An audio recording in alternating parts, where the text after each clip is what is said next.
My name's Maya. I'm a junior in college, I'm 20 years old, and I live alone. Welcome to A Love Letter to My 20s. I would say we were good together. I would say we had fun, but our trails will never run forever. I have a confession to make that you may or may not be shocked by. I absolutely love living alone. That's my confession. And truthfully, I think it's one of the better decisions that I've ever made in my life. I definitely could have ended up with a roommate or lived in a building where I would have shared spaces or something. Like, I could have done that, but I chose not to, and I think, as I said, it's one of the best decisions I made. But this brings up the question, does living alone in your 20s shape you, transform you, and give you experiences that are better or possibly worse than someone who ends up never living alone in their 20s? And the answer to that is, I don't know. I also don't want to be ignorant to the fact that living alone is so expensive, and most of the time, early 20s people can't actually afford a place on their own. I know for myself, I'm still supported by my parents. That is how I live alone, so shout out to them, and I'm very thankful that they've given me the opportunity to do this. With all that said, it's Sunday, and I'm gonna be bringing you along on a typical day in my life. You guessed it, living alone.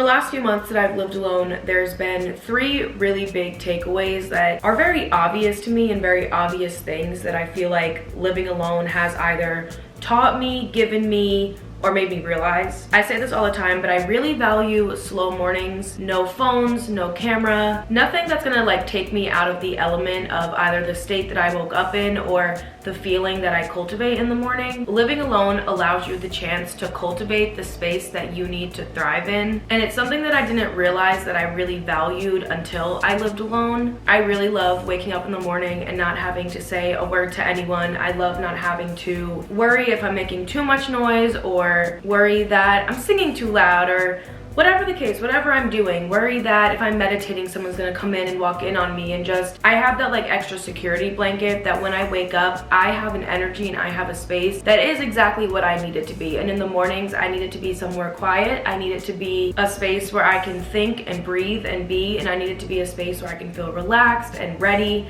And that's exactly the type of space that I've created for myself in the morning. And now it's almost hard for me to wake up anywhere else, because it's most likely not gonna be the space that I've cultivated, and most likely not gonna have that same energy, and it's not gonna have everything for me. And that's okay. It forces me to cultivate an energy in whatever space I'm waking up in, whether it be that I'm traveling, whether it be that I'm just at home in New York, whether it be I'm at a friend's house, like whatever the case may be. Living alone has completely spoiled me. I fear the day that I have to have a roommate again, or maybe like move in with a significant other or something. Here's what I would consider a con to living alone: having to clean. This is where I feel like the lines get a little blurred between living alone and living with roommates, because like either way you're gonna be doing some cleaning, but I feel like living alone, it is entirely your responsibility, but it also gives you a little bit more leeway and freedom with cleaning. I know if I had a roommate and all this junk right here was mine, I would never allow it to build up like this. I would probably be cleaning dishes every single day. The Maya that lives alone tries to reserve doing dishes at least like once a week, sometimes more if it really fills up. But this is definitely my least favorite part, but alas, a typical Sunday probably is gonna include me cleaning. I also did a lot of meal prepping. I wanna clean out all of these because I'm gonna be meal prepping for next week too. I'm gonna go grocery shopping in like an hour or two, but we'll get to that in a second.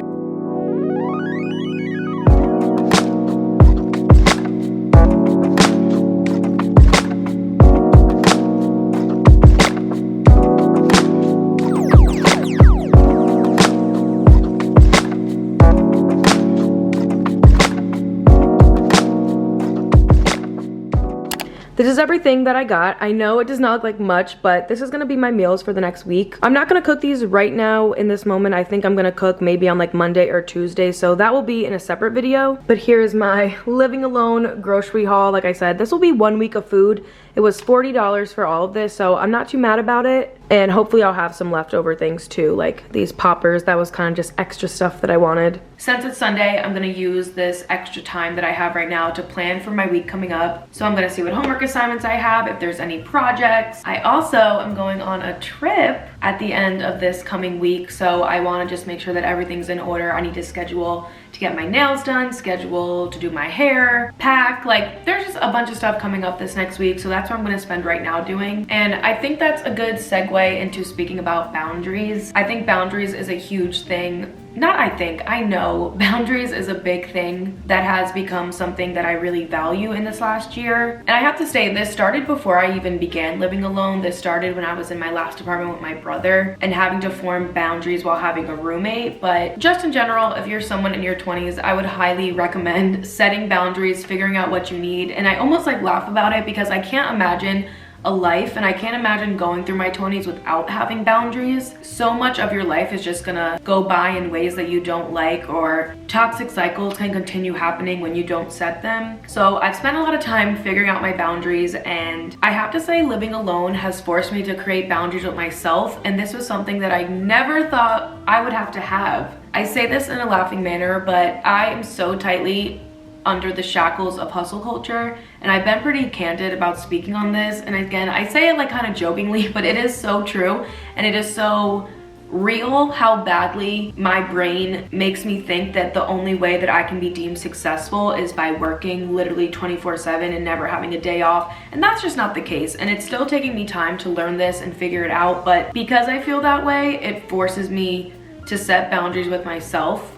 When you live alone, there's no one around you to distract you or to pull you away from your work or to say, hey Maya, it's the weekend, you don't have any homework, get off your computer. And I very much struggle with that, but living alone has really forced me to set these boundaries, or else I promise you I would be right here from 8 a.m. till 10 o'clock at night typing away and doing things that don't even have to get done. So I'm gonna set the boundary. I'm gonna tell myself you have 10 minutes to look over the next week. I don't even need 10 minutes. Those 10 minutes are probably gonna be spent doing extra stuff and marking little flowers in my planner that don't need to be there, but I'm gonna do it anyway. And then after that 10 minutes is up, I'm gonna move on to the next thing. And I don't know what it's gonna be, but probably something relaxing.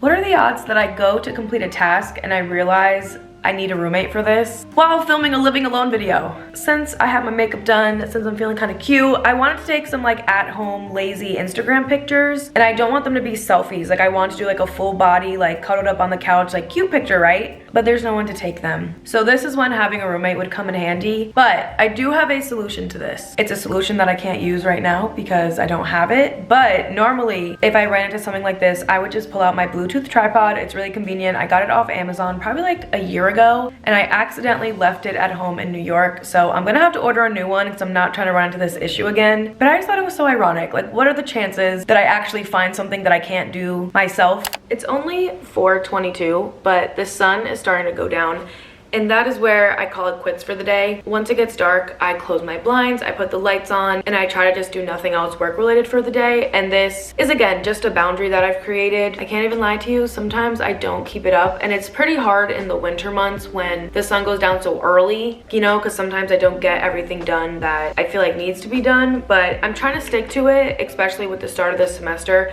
I really want to implement it and really foster this routine, you know, and try to make it something that actually sticks. There's one last point that I think is possibly the most important point about living alone, and I was trying to figure out how to word it, and then I saw a TikTok, and nothing is a coincidence. This was meant to pop up on my For You page, and the TikTok said, solitude brings alignment. And that is exactly what I'm trying to say about living alone. Spending so much time with myself has allowed me to learn so much about myself and truthfully align with who I am right now, but also to be able to build on top of that and align to whatever type of person I'll be as I grow older and change and transform. And I think it's so important. And I think the coolest thing about the idea that solitude brings alignment is that It happens in weird ways and it happens in really like minuscule ways, but then it also can happen in like gigantic ways. As I go through the day and like I'm in my apartment and stuff, I don't talk to myself out loud, but I have a lot of conversations going on in this head. And I always find it so interesting that I could wake up, go through the whole day, 5 o'clock comes, and I realize that I did not speak one word out loud that entire day. And sometimes it's like a weird feeling. I'm like, ooh, that's weird. I don't like that. I don't like not talking. But the other part of me is like, but it feels like I have. And it feels like I've just been having this conversation all day,